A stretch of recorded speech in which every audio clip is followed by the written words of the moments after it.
Well, hello everyone. Welcome to actually our final installment in this special series that we've been in. So every Sunday in August on campus at the Crossing, we've been doing a series called At the Movies, where we're showing scenes from a popular movie, and then the pastor is talking about what are the biblical truths, what are the themes, the things I can apply to my own life. How can I look at this movie with fresh eyes and actually use it as a story, even a parable, the way Jesus used parables, to help me understand my own life in a new way. Now, here on YouTube, we cannot show you the movie, but we can talk about it. And so that's what we are doing. We are having a conversation about a movie. Hello, I'm Nicole. I'm James. Today, we are talking about a movie that less people have seen than I realized, because it's in the Star Wars realm, and it is called Rogue One. Now, I almost entered into deep waters to say which Star Wars movies I liked more than others, and I'm not doing that on YouTube. You'll have to come find me if you want to talk about that. Wait. Yeah, no, we'll talk later. I'm not putting that online. It's so dangerous. Very dangerous. Rogue One is great. Here's why we chose Rogue One. This whole time we've been doing space-themed movies. There's no way we were going to have space theme without at least one Star Wars movie being a part of this. Right. And this movie is deep. It is dramatic. It's about sacrifice. It's about hope. It's about rebellion. How do I break free from the prisons of my past? How do I heal enough to actually be able to then participate in helping other people heal? Yeah. And what does it look like to stand up for what you believe in, even when it gets really hard? So I know you love this movie. Why do you love this movie? Why is it important that we picked it? Well, first of all, I love this movie. And yes, it is definitely one of those key Star Wars movies that if you haven't seen, you should definitely watch it. For those that don't know, it sits between episode 3, episode 4. Important knowledge. That's where it goes right in between. But I think what's really special about this movie is that in like the Star Wars realm, there's like basically super powered humans called Jedis. And then you just have this normal group of people. And that's what's sparking the rebellion. Not these like special Jedi people. These are the ones that are going to lay the line for the sacrifice. So I think it's like when you watch Star Wars, you're like, oh my gosh, like, yes, I can be a Jedi. I can be like these like awesome people that can do awesome feats. But then you watch this movie and you just realize how like raw and human the universe really is in this world and what it would be like to almost be a part of it. And I think that's what makes this movie so beautiful to watch and the dialogue so special is because you're kind of seeing it from that perspective of like, okay, this is maybe more of what real life is like. Like, we're not Jedi, unless you are, then I'd love to meet you. But most of us are just, going through life. But it's these ordinary people that are able to lay a sacrifice that sparks the rebellion for basically lays the foundation for the next few movies, which I think is amazing. That's such a good insight. I didn't get that by myself. Thanks, James. See, that's what we're here to do. All right, you're the best. Okay, so a couple themes that we see in this movie that are biblical themes are about hope and the power of hope. And that's one of the first steps of faith is, do I have hope that things can get better? Do I have hope that what I do could matter? That God, yes, okay, God works for good in all things, but what about in this thing? Yeah. What about in my life? And so Hebrews 11:1 says, faith is confidence in what we hope for and assurance about what we do not see. And it's so often, I feel like, I don't know, you can speak to this too, but God calls us to step into something we can't really see yet. You know what I mean?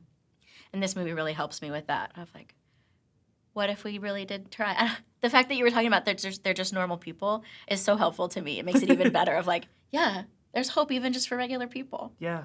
Yeah, and I mean, they probably, and in this world, so much of them, you hear stories of, there's supposed to be these other people that are supposed to lay down the foundation of Jedi and, all these other components, but yeah, it's these people, I can have hope. I can have hope that there's more, that there's something special even in me.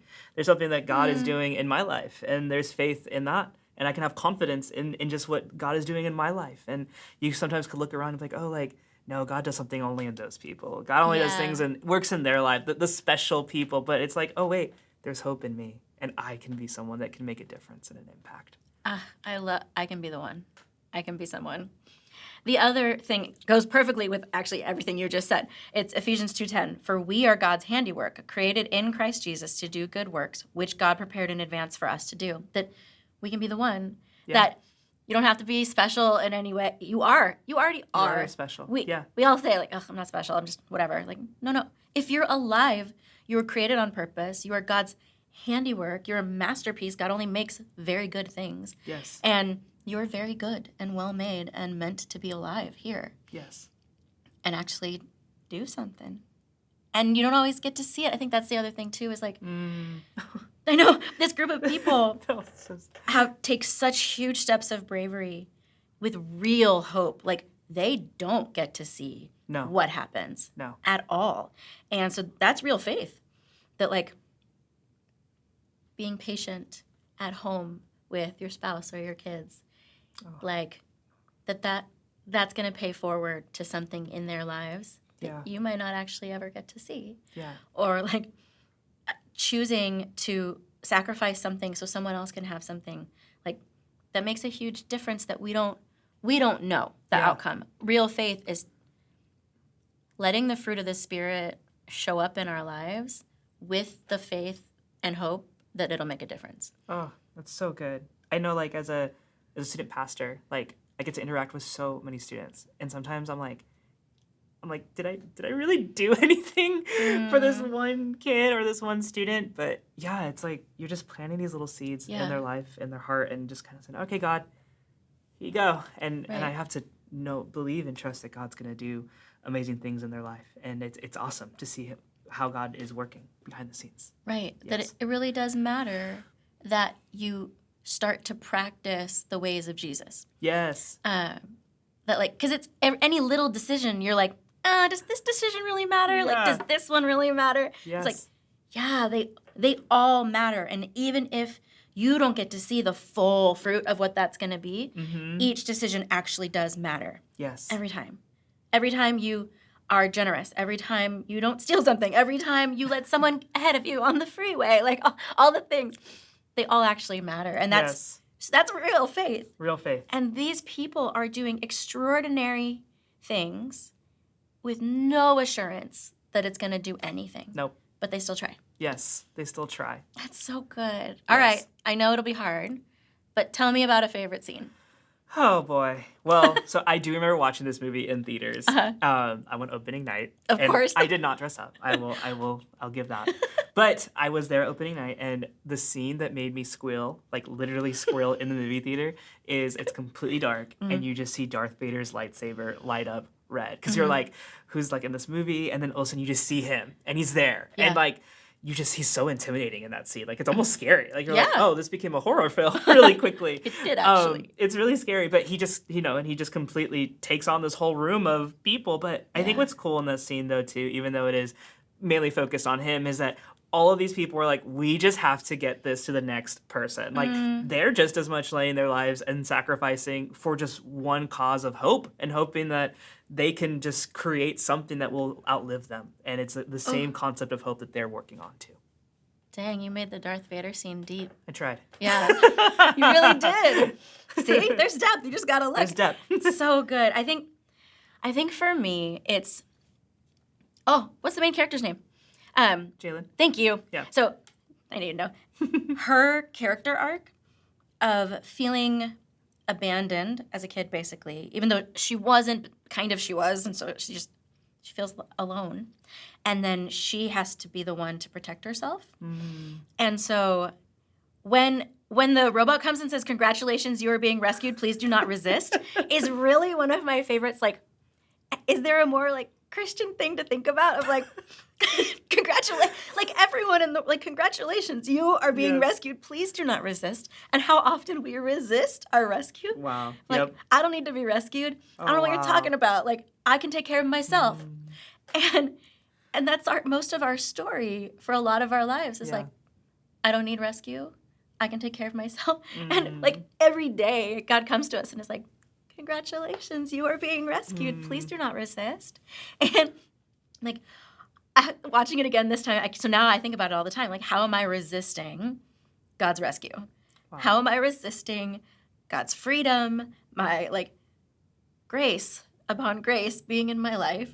And so ways that I realize I resist is like sometimes I hold back and I'm not as honest as I should be about like what's going on inside of me in like a personal relationship. I resist by like wanting to just be comfortable and like numb out and watch Netflix and like not do the active participation in my faith kind of thing. I don't know. I'm going to put you on the spot. Can you think of one way that you resist rescue? Oh my goodness. I would probably have to say the way that I resist rescue is I think like even just as a pastor, sometimes what I do is I'm like, here God, here is all of these things, but like I don't always want to be vulnerable with other people around me. Because I'm like, how do I trust? How do I open up? You know, because I've been hurt before. I've opened up and people have said, like that's gross. Keep that to yourself. You know, maybe not like that, but just, you know, it's That's almost how you like felt. I feel that way. And I'm like, Yeah. it's really hard, but I'm like, no, like I have to be willing to take that step of faith. And it is, Yeah. because if not, like I am just resisting. And I'm like, no, I'd rather just live in my little hobbit hovel, put this little blanket over my head and hope no one sees me or sees my nasty parts of my life. But I'm like, I have to be willing to share that part and bring that part to God too, and not feel like I have to fix it all by myself, because I know that I do that constantly in my life. And it's something that God is still growing in me of saying, hey, James, bring this to me. Trust me. Right. And really, like, when I don't do that, that's just pride on my end of thinking I can solve it over and over again. And I think of, like, 1 Peter 5:6-7 is like, I need to humbly come to God and just say, God, I'm going to submit this to you. I'm really anxious and stressed out about it, and I'm really nervous that people are going to look at me differently if I'm open with who I am and my struggles in life, but I have to trust. Yeah. And I'm coming to you, God, and I'm not going to resist that. Wow. Thank you. I know I totally put you on the spot. I appreciate you. Yeah, I think the I have to take care of myself feeling sticks around for a long time and is a big part of her story. Yes.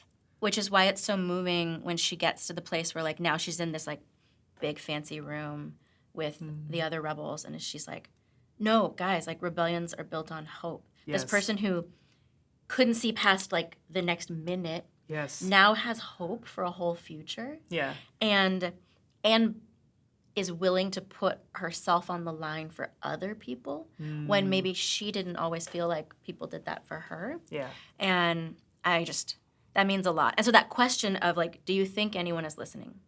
Yeah. Sticks with me of like, yes. I mean, the answer in the movie is yes. Yes. Sorry, everybody.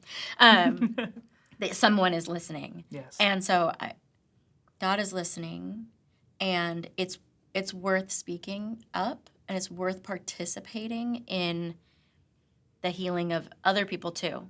Like the joy and the gift that Jesus gives is as you like walk out your faith, you heal, and God brings people into your life that help you as you're vulnerable with them, and then you now have you're never all the way healed, but you at least now have the strength and like the structure to then be able to join in the healing of other people. Yes. And to have hope and you get to be a source of hope of like, no, things got better for me. They can get better for you too. Yes. And so I love all of that.